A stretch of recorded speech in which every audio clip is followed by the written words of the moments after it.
Hello friends, this is Divya. Welcome back to the channel once again.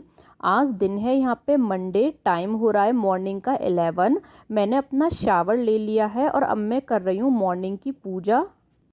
So friends, मैं पूरे दिन में 10 minute का टाइम सुबह पूजा के लिए निकालने की कोशिश करती हूँ। और उससे क्या रहता है ना, मेरे को मन में सेटिस्फेक्शन रहता है कि चलो आज पूरे दिन में 10 मिनट का तसल्ली का टाइम पूजा के लिए निकला है। तो मेरी कोशिश रहती है कि सुबह शावर के बाद 10 मिनट की पूजा डेली ज़रूर करूँ। दोनों बच्चों ने अपना दूध और ब्रेकफास्ट भी कर लिया है और आज वेदर हो रहा है बहुत अच्छा। तो अब मैं पूजा करने के बाद दोनों बच्चों को थोड़ी देर के लिए पार्क ले जाऊंगी घुमाने। जब तक दोनों बच्चे पार्क जाने के लिए रेडी हो रहे हैं, जब तक मैं इस सोफ़े को अंदर से साफ़ कर देती हूँ।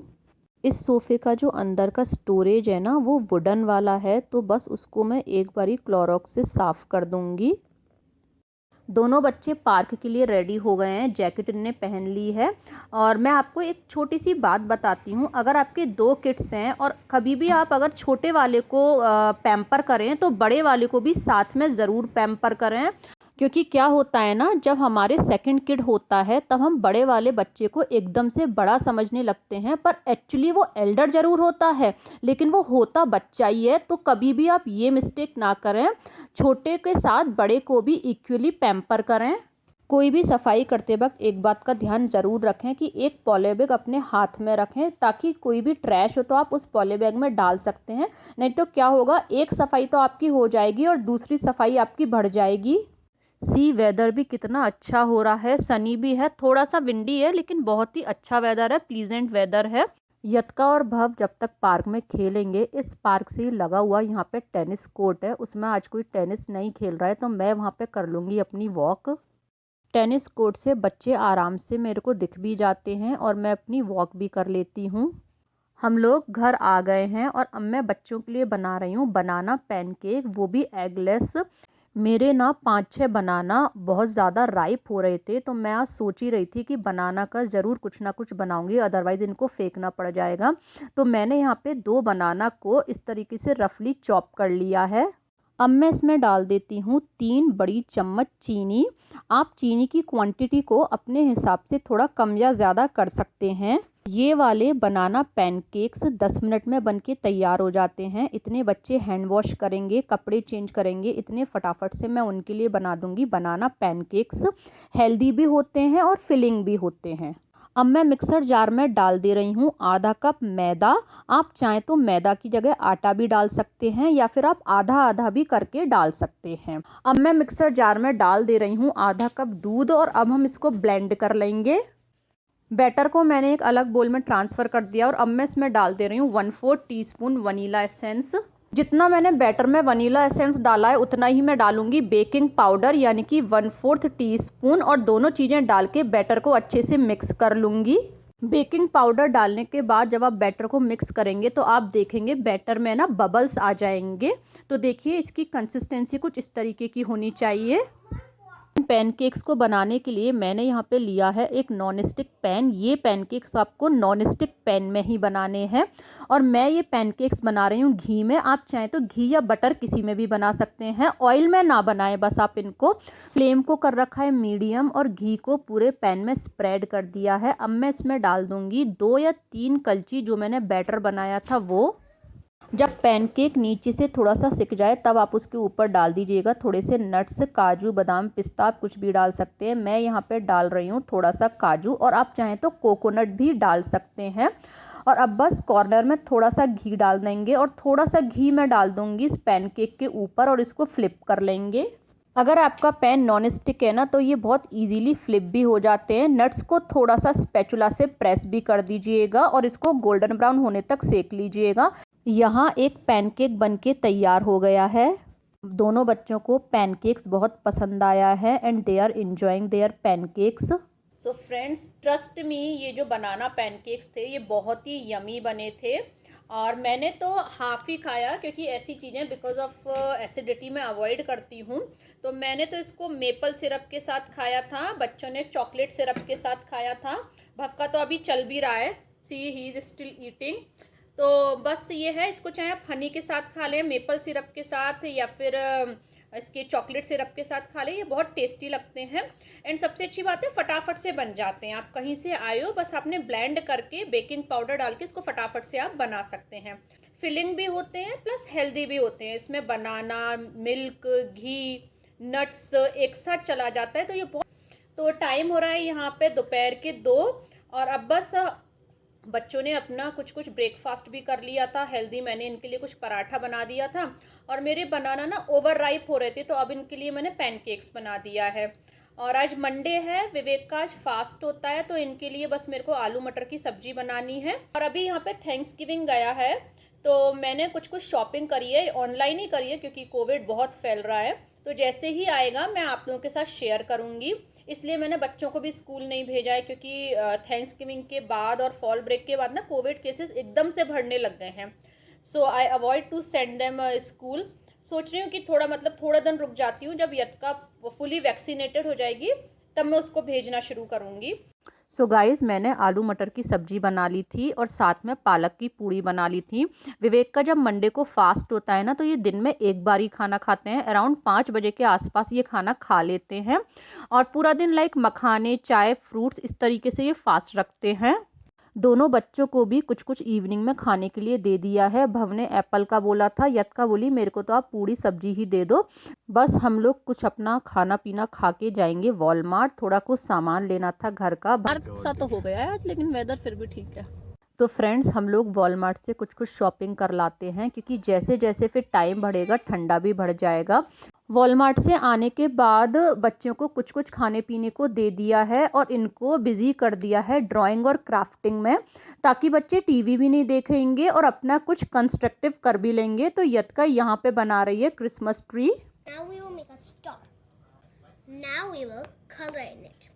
So for that, probably I color in a Christmas tree golden, red, probably not blue, and green. This is how I made the Christmas tree on 2021. तो चलिए फ्रेंड्स, अब मैं आप लोगों को कराती हूँ अपना फ्रिज टूर। और अगर आप अपना फ्रिज ऑर्गेनाइज करने में 3-4 बातों का ध्यान रखेंगे, तो आपका फ्रिज गंदा भी इतनी जल्दी नहीं होगा, ऑर्गेनाइज भी रहेगा, और जब भी आप उसको क्लीन करेंगे ना, तो आपको उसको क्लीन करने में बहुत ज़्यादा टाइम भी नहीं लगेगा। तो चलिए मैं बताती हूँ मैं वो 3-4 बातें कौन कौन सी फॉलो करती हूँ। सो फ्रेंड्स, अपना फ्रिज ऑर्गेनाइज करने के लिए सबसे पहली चीज़ जो मैं करती हूँ वो क्या करती हूँ, मेरी फ्रिज में ये टॉप रैक है, ये मिडिल रैक है, और ये सबसे नीचे की बॉटम रैक है। तो मैं जितनी भी रैक्स हैं ना, उन पे इस तरीके की प्लास्टिक की शीट बिछा देती हूँ। एज यू कैन सी, ये मैंने टॉप रैक पे बिछा रखी है, और ये मैंने मिडल रैक पे बिछा रखी है, और ये वाली मैंने सबसे बॉटम वाली रैक पे बिछा रखी है। तो ऐसा करने से क्या होता है, ये वाली शीट बिछाने से कोई भी अगर चीज़ स्पिल होती है तो वो डायरेक्टली मिरर पर नहीं, डायरेक्टली ये जो इसका बेस है इस पर नहीं जाती है, वो इसके ऊपर जाती है। और जब भी आपकी ये शीट खराब हो जाए तो आप इजीली उसको चेंज कर सकते हैं। तो सबसे पहली चीज़ आपको ये करनी है। दूसरी चीज़ आपको क्या करनी है, so the second thing which I follow to organize my fridge is this. ये जो वेजिटेबल बास्केट्स होती हैं ना, जिसमें हम अपनी वेजिटेबल्स और फ्रूट्स को स्टोर करते हैं, उसके अंदर मैं ना छोटी बास्केट्स भी रख देती हूँ, जिससे क्या होता है जो बड़ी बास्केट है वो गंदी भी नहीं होती हैं, और जो वेजिटेबल और फ्रूट्स हैं वो ईजीली ऑर्गेनाइज भी हो जाते हैं। As you can see in my second vegetable basket, I did the same in the second vegetable basket. One more thing friends, while you are putting basket, so just put one tissue paper below the basket, so the basket will not get dirty very early. So friends, I have shown you my vegetable basket as well as the bottom, middle and top rack. So on the bottom rack I kept my dessert. So like as यहाँ पे आप देख रहे हैं 4 boxes हैं desert के, साथ में ये ऊपर भी कुछ डेजर्ट रखा है। तो डेजर्ट को भी मैं इस तरीके से बास्केट में स्टोर करती हूँ, तो कोई भी इनको ले सकता है, बहुत ज़्यादा स्पिल भी नहीं होता है। And on the other side मैं मिल्क और योगर्ट रखती हूँ, और ये जो मिडल वाली रैक है इस पर भी मैं कुछ इस तरह से स्टोरेज करती हूँ। तो अगर आप बास्केट के थ्रू कुछ स्टोरेज करेंगे तो वो बहुत कन्वीनियंट हो जाता है। अब मैं आपको बताती हूँ कि मैं अपनी जो मेथी होती है, धनिया होता है, हरी मिर्च होती है, उसको कैसे लॉन्ग टाइम के लिए स्टोर करके रखती हूँ। तो ये जो मेथी होती है ना, इसको लेके मैं पहले साफ़ कर लेती हूँ अच्छे से, यानी जो इसकी मोटी मोटी डंठल है उसे हटा लेती हूँ और नीचे टिश्यू लगा देती हूँ, ऊपर टिश्यू लगा देती हूँ और एक एयर टाइट कंटेनर में इस तरीके से स्टोर कर देती हूँ। इससे क्या होता है, मेथी ना लॉन्ग टाइम के लिए फ्रेश रहती है और चलती भी ज़्यादा दिन के लिए है। इसी तरीके से मैं क्या करती हूँ, जो धनिया होता है ना, हरा धनिया, उसको भी स्टोर कर देती हूँ। अब मैं आपको बताती हूँ कि मैं अपनी हरी मिर्च जो होती हैं उनको कैसे स्टोर करती हूँ। तो मैं जितनी भी हरी मिर्च हैं उनको पहले पानी से अच्छे से वॉश करती हूँ, उनको फिर आराम से पंखे के नीचे ड्राई करती हूँ और जब वो ड्राई हो जाती हैं उनकी स्टेम निकाल देती हूँ, यानी जो ऊपर की जो उनकी डंठल होती है, और नीचे टिश्यू लगा देती हूँ, ऊपर टिश्यू लगा देती हूँ और उनको भी इस तरीके से एयर टाइट कंटेनर में रख देती हूँ। इस तरीके से हरी मिर्च भी ज़्यादा टाइम के लिए फ्रेश रहती हैं और चलती भी ज़्यादा हैं। फ्रिज की जो सबसे टॉप वाली रैक है उसमें मैं रखती हूँ अपना लेफ़्ट ओवर खाना, जो भी खाना मेरा बच जाता है, और कोशिश मैं हमेशा यही करती हूँ कि मेरा जितना भी लेफ़्ट ओवर खाना है वो ऐसे बॉक्सेस में रखूँ जिनकी लिड होती है और जो एयर टाइट होते हैं, क्योंकि फ्रिज का खाना वैसे भी हेल्थ के लिए अच्छा नहीं होता है।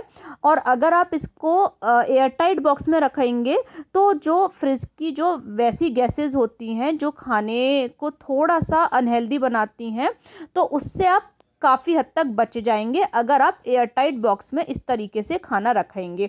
तो कभी भी अपना लेफ़्ट ओवर खाना खुली बोल में ना रखें, हमेशा एयर टाइट बॉक्स में ही रखें। और मेरे पास एक्चुअली स्पेस प्रॉब्लम है, इसलिए मैंने अपना लेफ़्ट ओवर खाना सबसे बॉटम वाली रैक पे ना रख के टॉप वाली रैक पे रखा है। कोशिश करें अपना जो लेफ़्ट ओवर खाना हो उसे बॉटम वाली रैक पे रखें और एयर टाइट बॉक्स में रखें। इससे कि क्या होगा, जो फ्रिज की जो अनहेल्दी गैसेस होती हैं वो खाने के अंदर कम जाएंगी। अब हम बात कर लेते हैं फ्रिज की डोर वाली साइड की। तो डोर वाली साइड में भी मैंने इस तरीके से अपना सामान स्टोर कर रखा है, लेकिन इसमें सबसे ज़रूरी बात यह है कि जो सामान आपके पास लूज़ पड़ा हो, जैसे कि मेरे पास ये चीज़ है तो इसका पैकेट पूरा खुल गया है, तो उसको इस तरीके से बॉक्सेस में रखें। जैसे ये बटर है, इसमें इसको भी मैंने बॉक्सेस में रख रखा है, जिससे क्या है आपका फ्रिज ना बहुत ज़्यादा मैसी नहीं लगेगा, वो थोड़ा सा ऑर्गेनाइज लगेगा। इसी तरीके से मेरे पास कुछ ना इस तरह के टमाटो केचप के सैशेस थे, इनको भी मैंने बॉक्सेस में रख रखा है। इन द सेम वे मेरे पास ना जो मोज़रेला चीज़ होता है वो ओपन में था, उसका आधा पैकेट खुल गया था, उसको भी मैंने नीचे ब्लैक कलर के बॉक्स में स्टोर करके रखा हुआ है।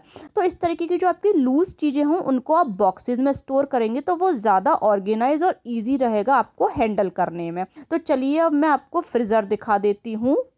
फ्रीज़र में मैंने जितने भी मसाले होते हैं ना वो नीचे की साइड स्टोर किए हुए हैं। ऊपर की साइड में मैंने स्टोर की हुई है आइसक्रीम बास्केट में, जो आपको ब्राउन कलर की बास्केट दिख रही थी। और फ्रीज़र के अंदर मैंने बच्चों की चॉकलेट्स स्टोर कर रखी हैं, चॉकलेट और टॉफ़ीज़, और उनको भी मैंने इस तरीके से एक बास्केट में स्टोर कर रखा है ताकि वो बिल्कुल मैसी ना लगें।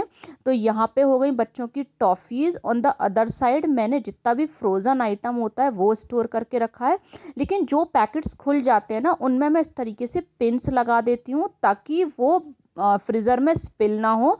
तो जैसे ये मटर का पैकेट था, ये खुल गया तो मैंने इसमें पिन लगा दी है। जो पैकेट ऐसे होते हैं ना जो ओपन हो जाते हैं लेकिन उनमें पिन नहीं आ पाती है, तो उनको मैं क्या करती हूँ, बॉक्स के अंदर रखती हूँ जिन बॉक्सेस की लिड होती है। तो जैसे अभी मैंने आपको दिखाया था, ये जो पैकेट है ये पिंक कलर के बॉक्स में रखा है और एक और आपको बॉक्स अंदर दिख रहा होगा ग्रीन कलर का। तो इस तरीके के मैं बॉक्सेस भी बना के रखती हूँ, जो पैकेट में पिन नहीं आ पाती उनको बॉक्सेस के अंदर रखती हूँ।